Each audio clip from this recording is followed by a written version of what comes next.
Hey Chiefs Kingdom, Harrison Graham here. Before we jump into today's video, we're going to do a mailbag very soon. It's been a couple of weeks. If you want to get some things off your chest, if you have any trade questions, free agency, if you have concerns about this team, whatever it is, use hashtag Chiefs down in the comments and submit your questions. We'll answer as many as we can on an upcoming video. Don't waste too much time because we could film this very, very soon.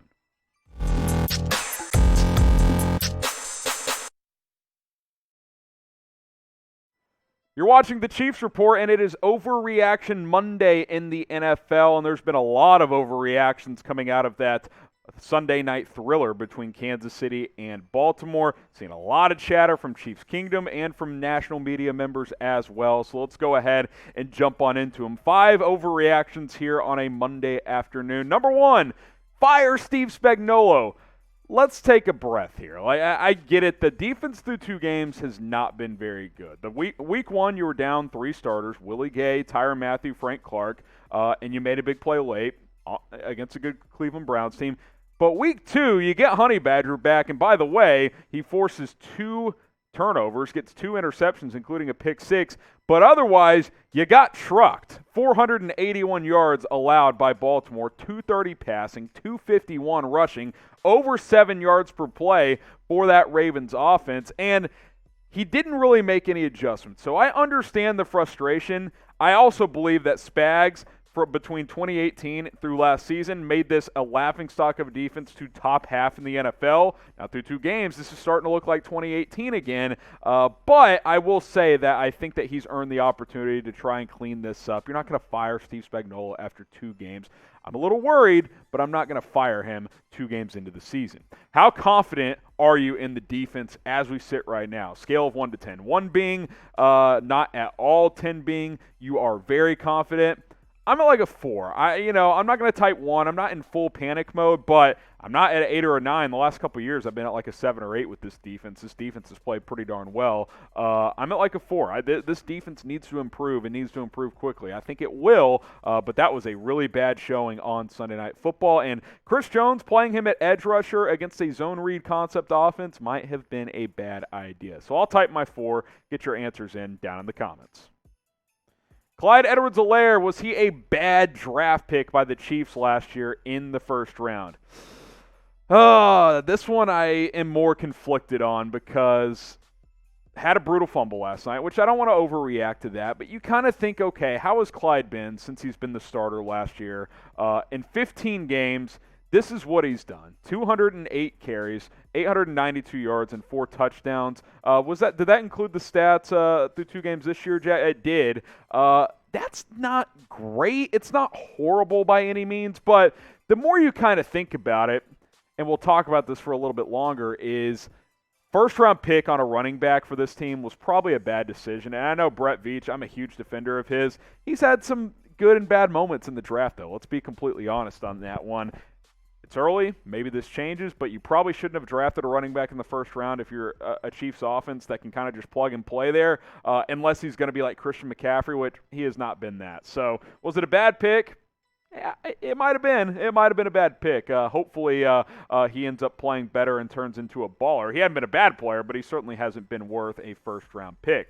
Now, has Clyde Edwards-Helaire a bust? Type Y for yes, type in for no. He's not a bust. He's a good NFL running back. Had a bad moment last night, no doubt about that. But he's probably a top 20-ish running back in the NFL, so he's certainly not a bust. But to take him in the first round when you could have gotten another player is probably not looking so great so far. So type Y for yes, type in for no. I'm typing my in, but that doesn't mean it was a good draft pick. Today's presenting sponsor is BetUS. The best sports book in the game is BetUS. Go to the link below, chatsports.com/ChiefsBet.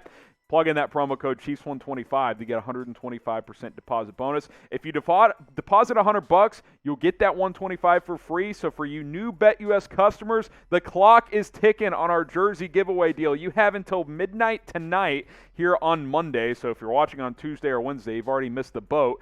Email us, jersey@chatsports.com, after you sign up, deposit, and place a bet on any game.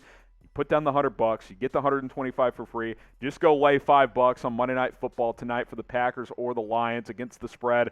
Just play it safe. Play Packers money line. There you go. You'll win that, and then we'll hook you guys up with a free Patrick Mahomes jersey after you email us, jersey@chatsports.com. If you have any questions on the deal, DM me on Twitter. It's @HGramNFL. Okay, Overreaction Monday continues here. Lamar Jackson is better than Patrick Mahomes.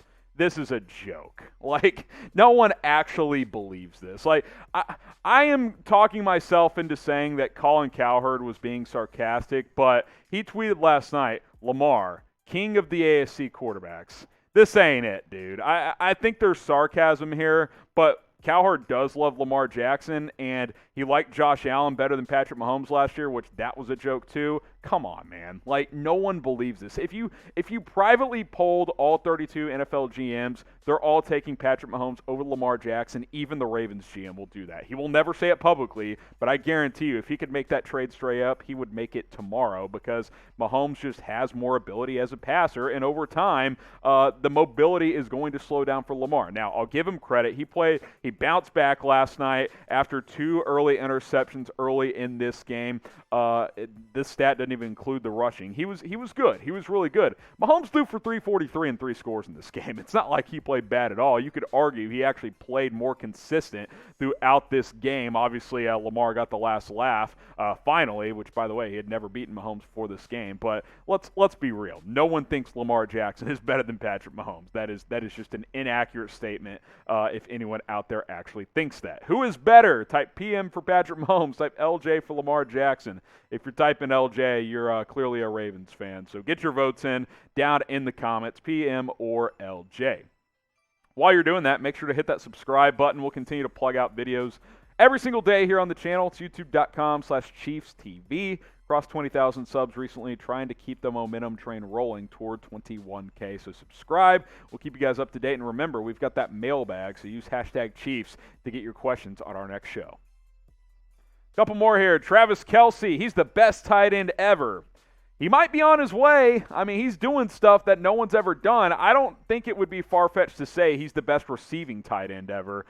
Fastest tight end to 8,000 yards. Had another big game last night. 7 catches, 109 yards, in a ridiculous 46-yard touchdown where he catches the ball about 10 yards downfield and just turns on the jets and finds his way to the end zone. You just don't see tight ends doing that in the NFL. Like I mentioned, the fastest to ever get to 8K receiving-wise. Look, is he a better blocker than someone like Rob Gronkowski or, even a George Kittle or someone like that? No, but he's done stuff at this position that we have never seen. Now, does it help to have Patrick Mahomes? Absolutely. He was putting up huge numbers with Alex Smith, though. Like, he's going to have his 6th straight 1,000-yard season this year. He already has 5 in a row. No other tight end has 3 in a row. Like, Travis Kelce is an absolute monster. Anyone that still thinks he's not the best tight end currently in the NFL is a joke, is a fraud, because that is just not true whatsoever. Travis Kelce may not be the GOAT tight end yet, but he's got a chance to get there when it's all said and done. Is Travis Kelce the best tight end ever? Type 1 for yes. Type 2 for no. I'm typing 2 for not yet. But he might get there by the end of his career because he's not slowing down anytime soon, folks. This guy is an absolute beast. All right, my final one, and we kind of mentioned this last week with him not playing, but even more so with him playing, pay Tyrann Mathieu ASAP. I mean, come on. Pick 6 on the opening drive, gets another critical pick later in the game. Yeah, the defense struggled. Imagine how bad it would have been without Honey Badger. You might have given up 45 or 50 in this game. Just get it done, Brett Veach. You've done a great job on figuring out which free agents to bring in here, but you can't have Frank Clark making $20 million and decide to not pay Tyrann Mathieu. Like that is just not an option, in my opinion. Keep this guy around. He's the heart and soul of this defense. He's a damn good playmaker. He holds himself accountable. He's tweeting after the game, I got to play a lot better next week, when he had 3 pass breakups, 2 interceptions, and a touchdown in his first game coming off COVID. I mean, my God, like if you need any more evidence that this guy is a premier safety and deserves to get the bag, I don't know what you need. And Brett Veach knows that, and obviously money is tough with the amount of people the Chiefs have paid, but this can't be the guy that you let go. Like, cut someone else if it comes down to that. Tyrann Mathieu has to be a part of this football team long term for this defense to stay competitive, which it hasn't even been the first 2 weeks, but without him, it would be even worse. So go ahead and get that deal done. These are the 5 overreactions here on Monday. Fire Steve Spagnuolo. Clyde Edwards-Helaire was a bad draft pick. Lamar Jackson better than Mahomes. That's a joke. Travis Kelce, the best tight end ever, and then pay Tyrann Mathieu ASAP. That's dead serious. You got to get that done. If you want to keep Honey Badger, type me down in the comments. Let's keep him in town. Subscribe. Like I mentioned, use hashtag Chiefs for our upcoming mailbag, and we will see you guys next time.